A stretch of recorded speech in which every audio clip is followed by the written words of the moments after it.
If Tibor calls when I'm away, tell him that I'll be back in time to come down to see him at 9. But I'll be home around 8.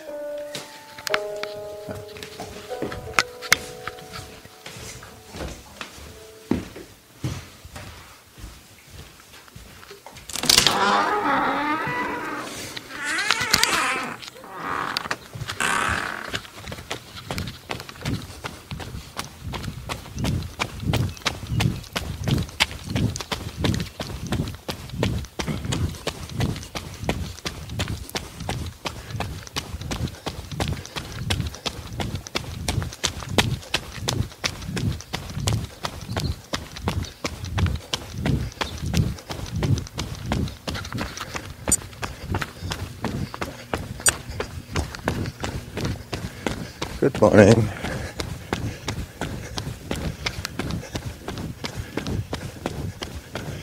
This is definitely the earliest that I have run since May the 9th. It is 12 minutes to 7 on a Sunday.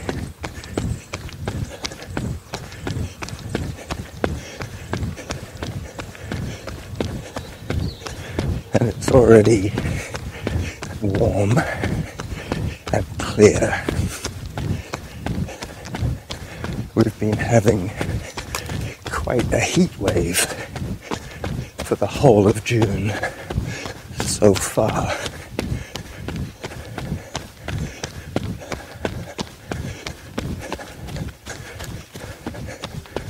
At this time on May the 9th, I was already 2 hours in to my 50k race.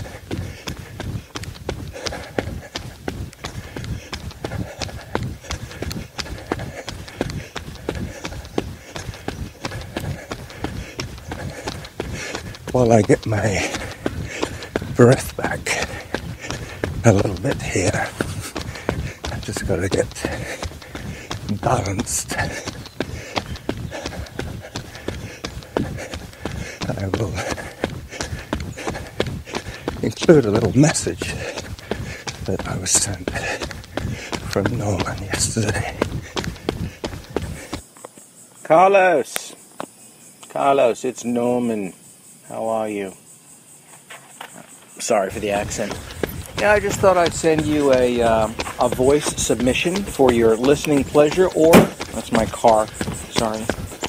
Or for your show, whichever you choose. But it's Saturday about 1 o'clock in the afternoon on the East Coast here of the United States, and I just finished a 5-miler over in Hammock Park, and I was thinking of you, so I thought I'd give you a shout out. I've got a little video to put out later in the day of the Hammock Park. You may enjoy. I hope it's up to your standards. And also, I'll be putting out a podcast tonight, so I'm sure you're off running the majestic trails of Mount Douglas or planning to do so, and I just wanted to say hello and hope that you enjoy your runs this weekend and are enjoying our Lexulus battles. Take care, my good friend. We'll talk to you soon, okay? Well, thank you, Norman. I do enjoy playing Lexulus. It's good fun.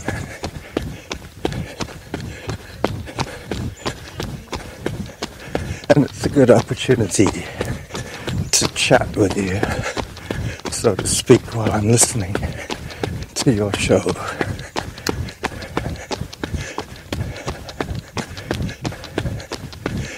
I heard your show yesterday. I like you don't number my episodes.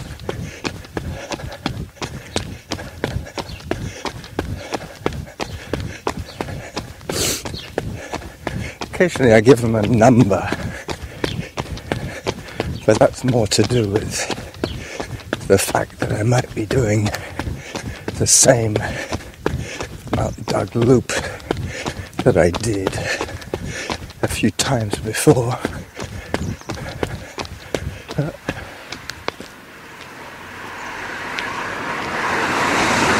One car so far, one Nissan.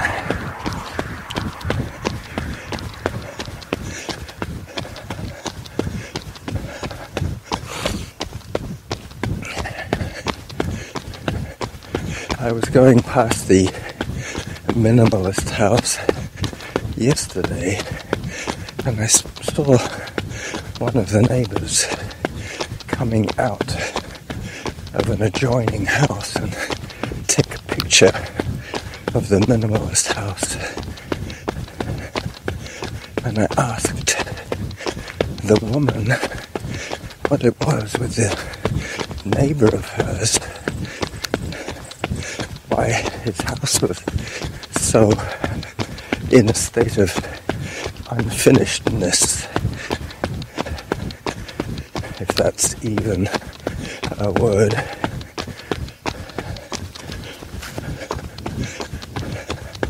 think it would probably, lack of completion would be a better way of saying it. And she said that she knew. I said, it's been like that for 5 years. And she said, think of 25 years like that.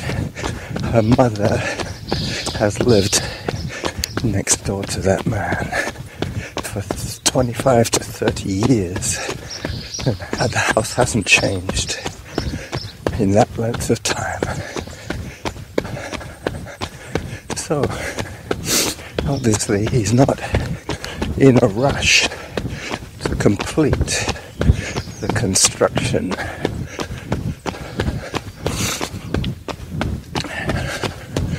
I'm up to about 1 kilometer. And the reason I say this is because my beloved iToy crapped out on me a couple of days ago, on Thursday actually.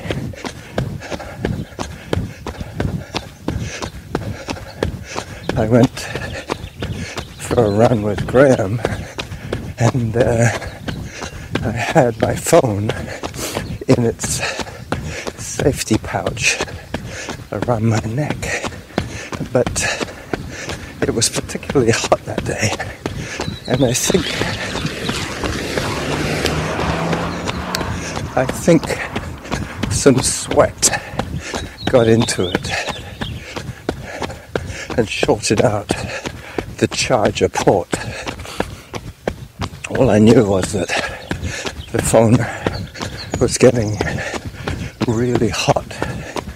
The next day I charged it up and took it for a run, and by the end of an hour and a half it was already pretty much flat.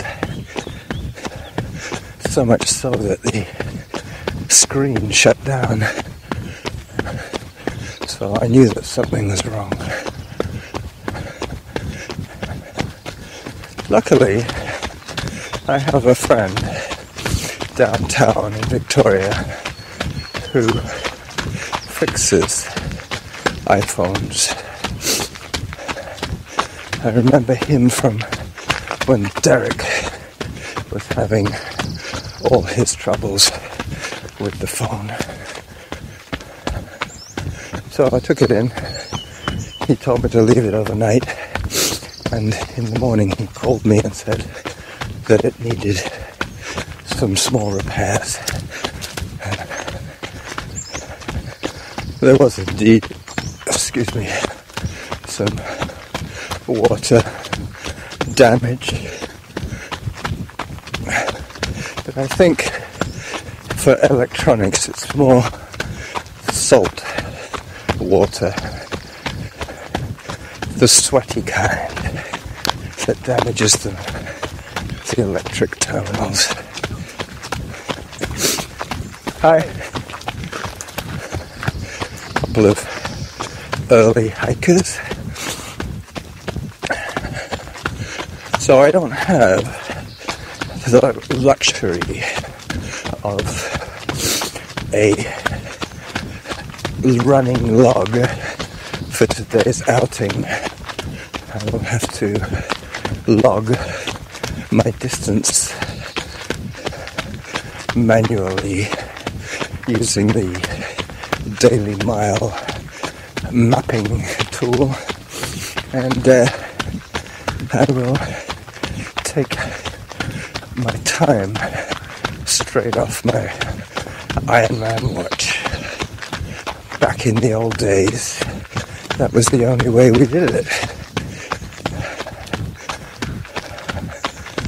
In fact, I'm pretty sure that is why in the old days a lot of road runners were reluctant to switch to trails because they couldn't get an accurate distance for their runs.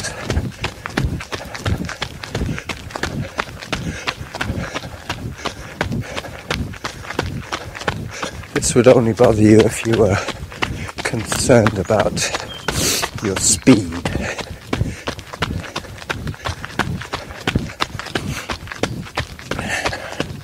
I have been enjoying greatly listening to all my friends' podcasts. I think the only man missing now is Kevin. I heard him earlier in the week. Nice to know his back is giving him less aggravation.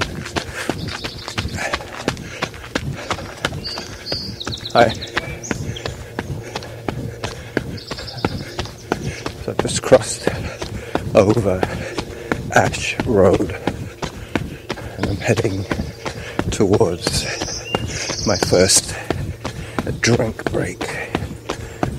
It's normally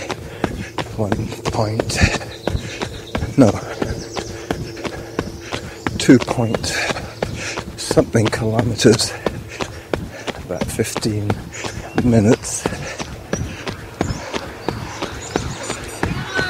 Hey! That was Louise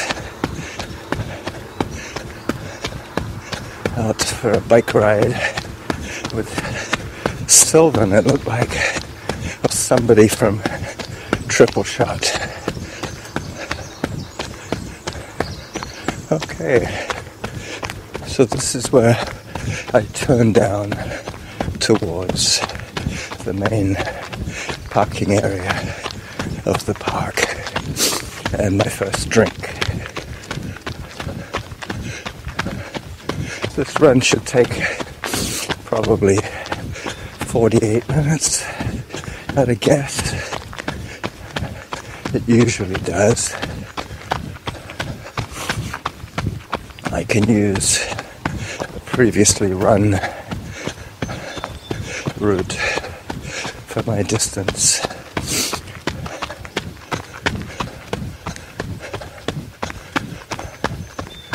So Mount Douglas Creek Trail, Whitaker, around the back over the fake bridges, up to Upper Whitaker, across the Elephant's Shoulder,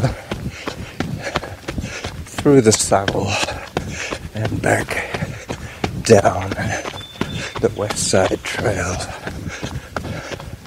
towards Glendenning and the Harvest Lane turnoff,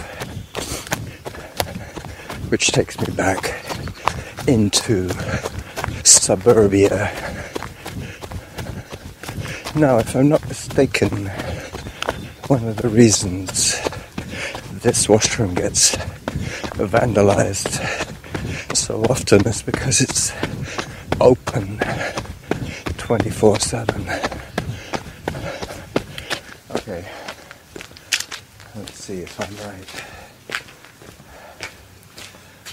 Yep. Nobody in here.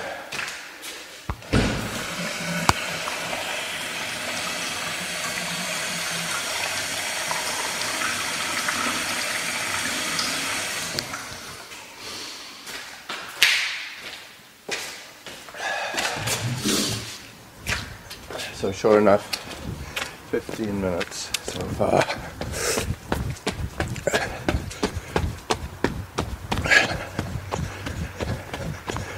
I've run early today for one reason only, and that is so that I can be home in time for a 9 o'clock phone call from Tibor, the phone man. He has a lot of business these days, but he doesn't open to the public other than Monday to Friday for limited hours, because he can't afford to keep a shop assistant paid all the time. He wants to be working in the back, keeping an eye on the front. So he closes when he's working in there at the weekend, and I suspect that that's when he finishes off a lot of his jobs and picks up payment.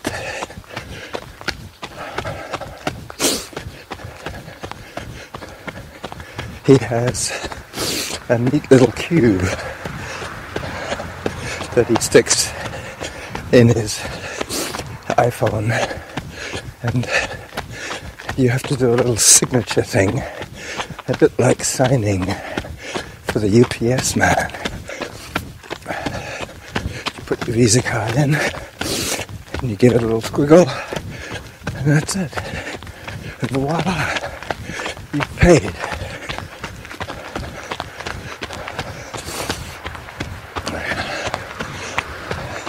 I did broach the subject with him yesterday of how much, and he said $50,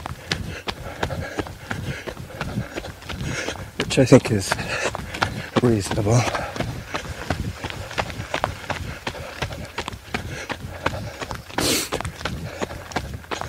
There was a delay because he ordered the part that he needed, and they sent him the part for an iPhone 5. And mine is one of the last of the iPhone 4S variety, so he had to phone around. This is one of my traditional hike hills. Today I have had nothing to eat. No porridge, no coffee, just a slug of water. Hopefully my system has enough energy to get me through this short outing.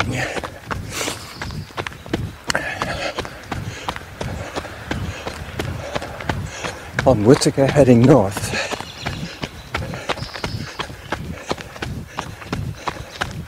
deeper and deeper into the forest.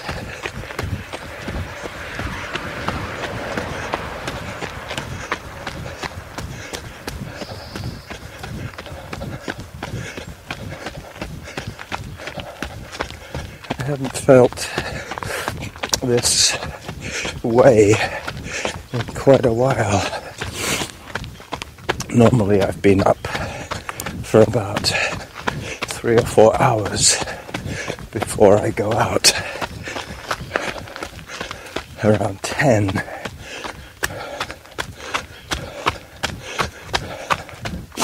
So it is approximately 10 o'clock now,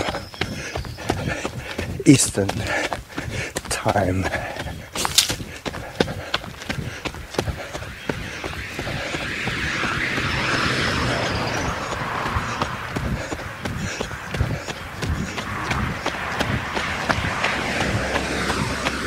And hike.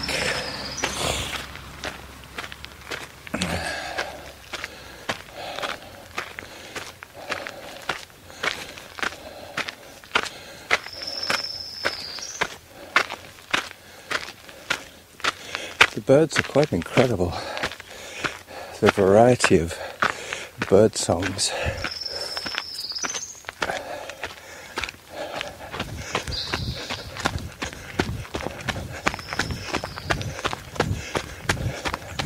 I wonder if we'll hear any owl today. It's a bit late for owl. They prefer pre-dawn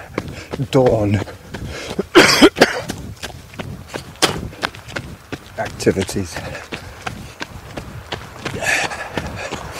That's when they catch the little field mice.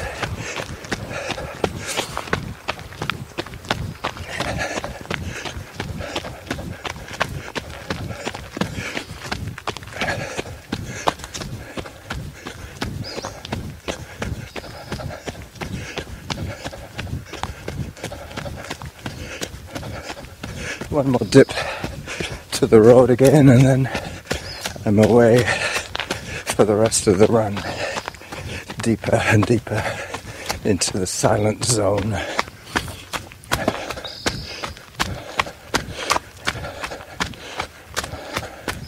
The quietest spot on Mount Doug is around about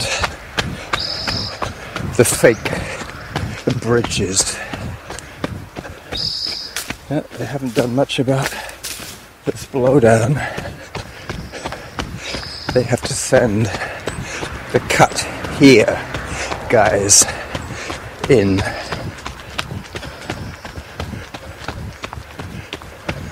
Today should be a pretty clean recording. I'm using the Sony handheld device with its windsock over its ear, I should say. I guess it is a listening device.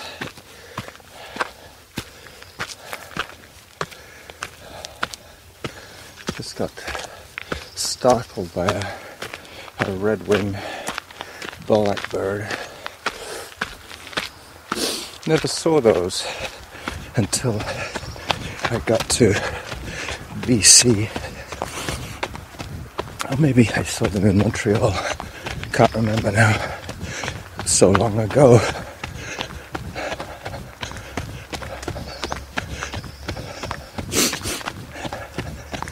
Alright.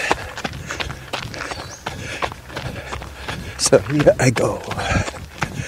Up towards Whitaker and the fake bridges.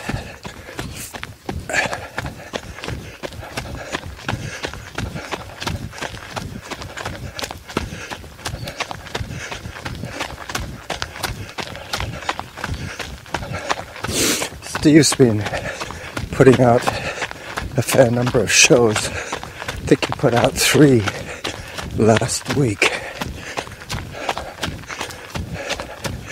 I guess he had a lot of thoughts on his mind, which he felt he needed to share with us. That's fine. Anything to help a fellow podcaster resolve their torments.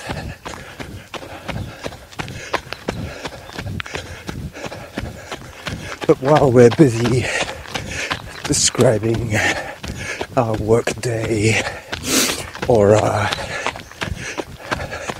travel woes, we're not necessarily boring you with talk of pains and aches and missed workouts. I know sometimes they are important in our minds. I know Jim has had some issues, but I think his issues mainly stem around the frustrations of having to complete large reading assignments for his coursework. which seems to be going well at the expense of his running and podcasting.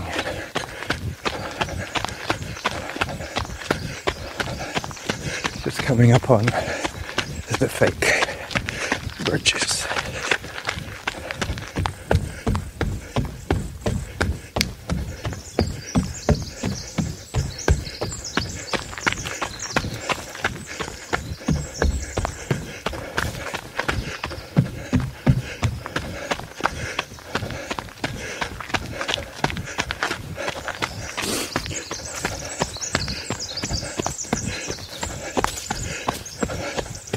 Hi.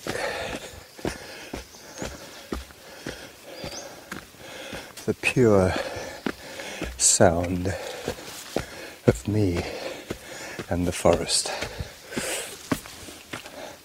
conversing.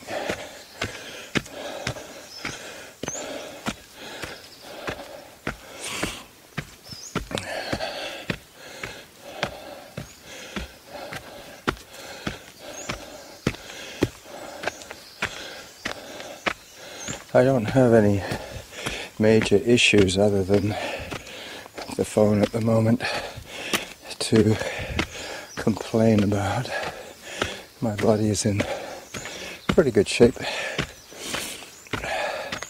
My new beer is quite strong. I think some of my afternoon Lexilus partners will notice that my decision making is slightly impaired. I would be forgetting to put on a Y or an S or an ES on the end of words just because I would put in the first, like nice, put in nice and then think, okay, here's go. Whereas if I looked at my letters, I could have put nicer or nicest or niceties, but that would need a lot of extra letters, which you don't often have. And another tip that I found works quite well is look for those blanks. Sometimes adding a zero score blank puts your word across a triple word score, which is well worth straddling. So I will be watching out for that. But I do try and limit my beer intake to 2 of an evening. When it's strong like this one, 2 is enough. 3 is excessive. I think I had 3 yesterday between noon and 10 o'clock, and it was quite enough to give me a little bit of a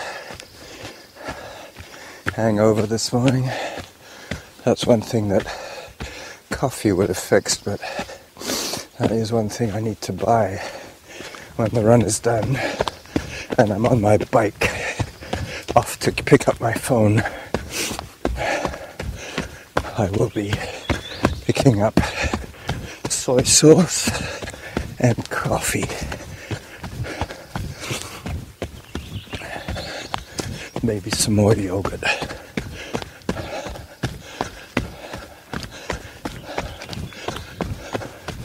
After this 50-minute run or so, I'll have a couple of hours at home, enough time to put this show up, and then hopefully I'll be getting the call to come in and get my phone.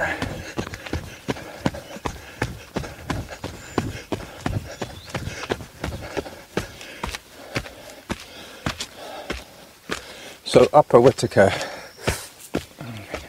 the forest is already looking a little dusty from all this dry weather.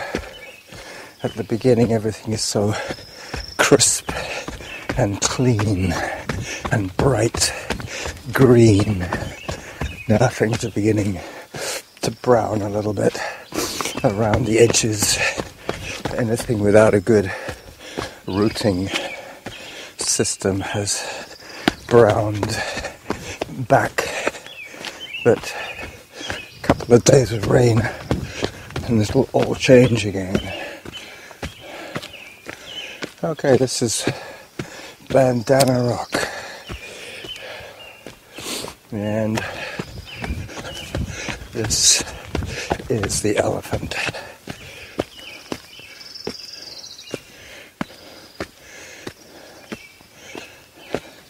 Nine steps to cross the rock, the elephant rock. So it gives you an idea of how big that boulder is. Probably 15 tons of granite in the shape of a recumbent pachyderm. Okay, just trying to stay upright here.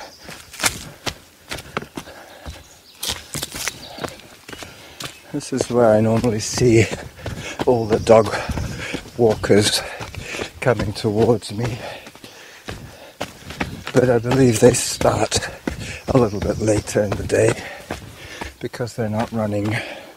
They don't mind coming out when it's a little warmer because they're not burning too many excess calories on their hikes with their dogs. I know Jim has got a dog and a cat and various other farm animals. I know Michael has many creatures in his house, felines mainly, and young children. I enjoy seeing pictures of his kittens, or Jenny's kittens. I think that's his wife's name.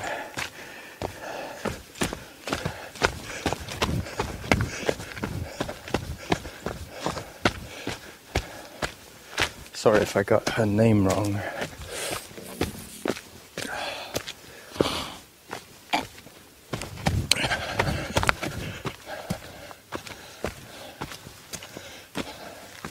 Yep, well, this friendship business extends to spouses of friends now.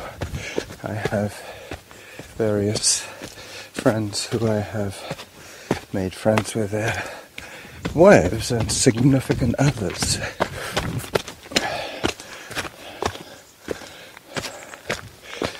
Gives you a little more connection to the life stories behind the voices that we hear. I think it's like filling in some extra color to the landscape, or the soundscape I should say. In our case, it's all audio-based communication, which I'm convinced will be huge in the future. It'll be more and more common. I remember how uncommon it was to hear people talking on the phone in public, but now that's probably one of the most normal things, especially with those earbud microphones with the switch.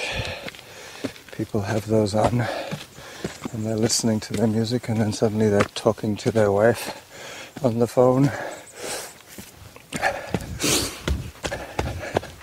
I have an aversion to wires, basically, but I guess for talking on the phone it's not so much a sound quality issue as the convenience of being able to, at the click of a button, switch from listening to talking. Alright, the last craggy hike section before I hit the jaws of the saddle and my descent to Harvest Lane and out of the park. Real time recording so far 35 minutes. I got that information from my chrono that I started in the kitchen as I said bye-bye to Mrs. Jackal, who was feeding Endor, the cat. Alright, so now the glory of the downhill.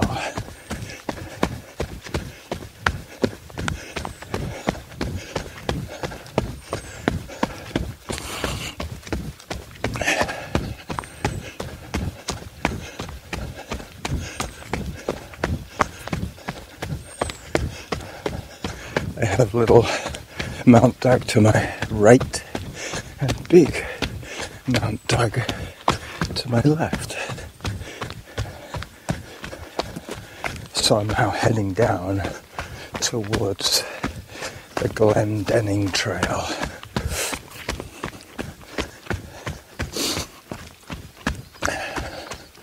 This is where I saw the bunch of kids a couple of Wednesdays ago, just coming up on the cave.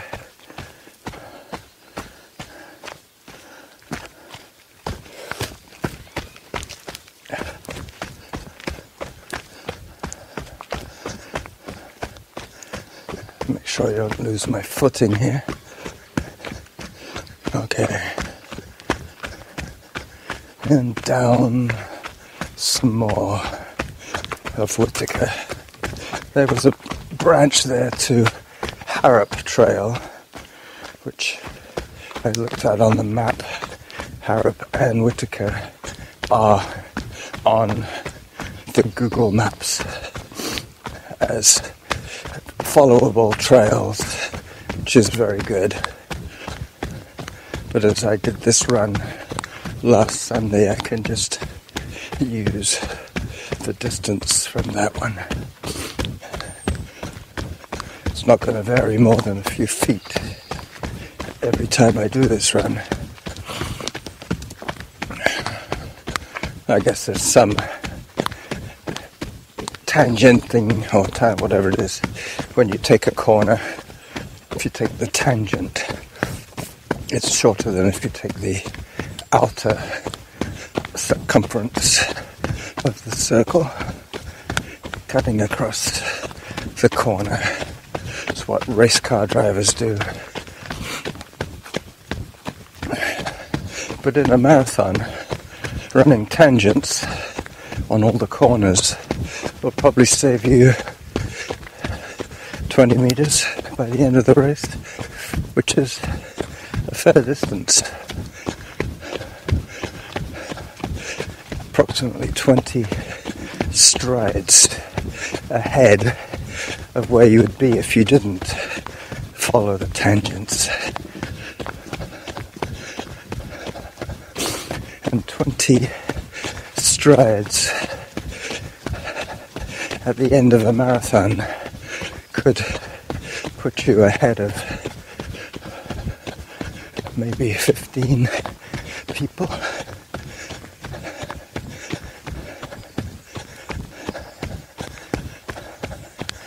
Alright, so I'm now well and truly in the glory zone, heading downhill in a trail, on a trail that is absolutely pristine.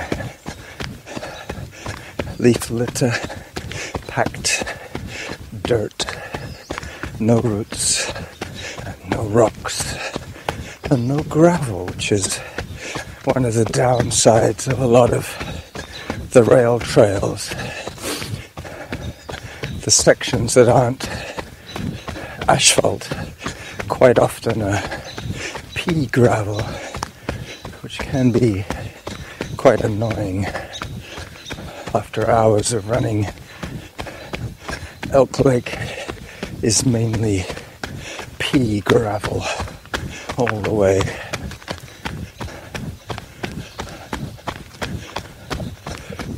Well, I hope that Steve and Norm get their builders to do what they're supposed to do for them, finish off their jobs properly.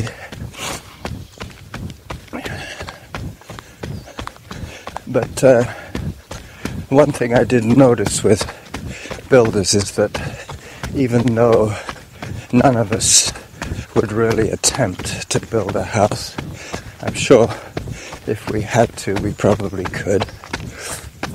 It's not rocket science, and houses don't mysteriously fall down that often. I mean, look at my friend the minimalist.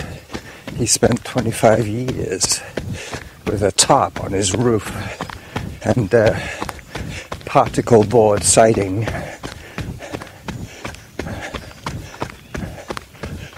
His biggest danger is having the municipality revoke his permit to live there and condemn his house. But I think if he stays within the code of the law, they can't really fault him for having the ugliest unfinished house on the block.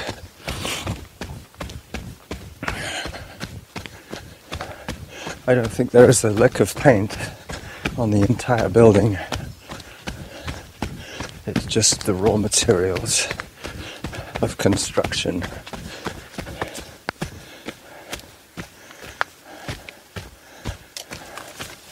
Yep, it's not like a house is built like a machine. It's not made to precision specifications. There are no moving parts on a house except the doors. That's about as high tech as a house gets. Alright, well, before long I will be back on suburban streets heading for my breakfast. I don't know if I can survive until 10 o'clock without coffee, but I will probably make some tea just to get some caffeine in me. And I have oatmeal or raisin bran, and I also have a liter of goat milk to drink. That should last me a couple of days, the goat milk, but I still need some better, tastier carbs. I'm tired of rice and potatoes. I think I'm going to buy some corn today. It is the season for corn on the cob. And we do have some very good hybrid corn here. Peaches and cream. Alright, these are the stairs to Harvest Lane, and then I'm on sidewalk until I close the loop at the minimalist house.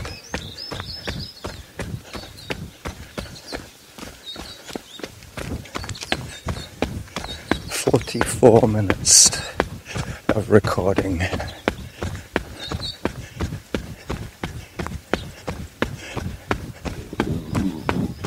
And my stomach is rumbling.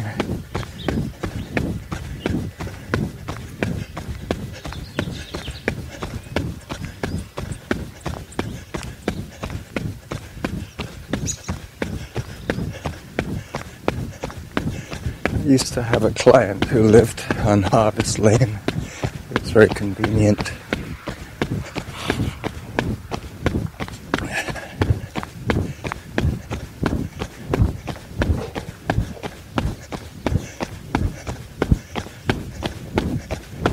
The guy delivering the newspaper by car.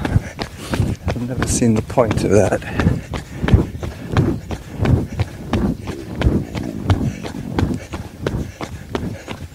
Surely one of the reasons people do the newspaper is for the exercise. Hello. What's the point doing it in the car? The money they pay you to deliver the papers probably doesn't even cover the gas.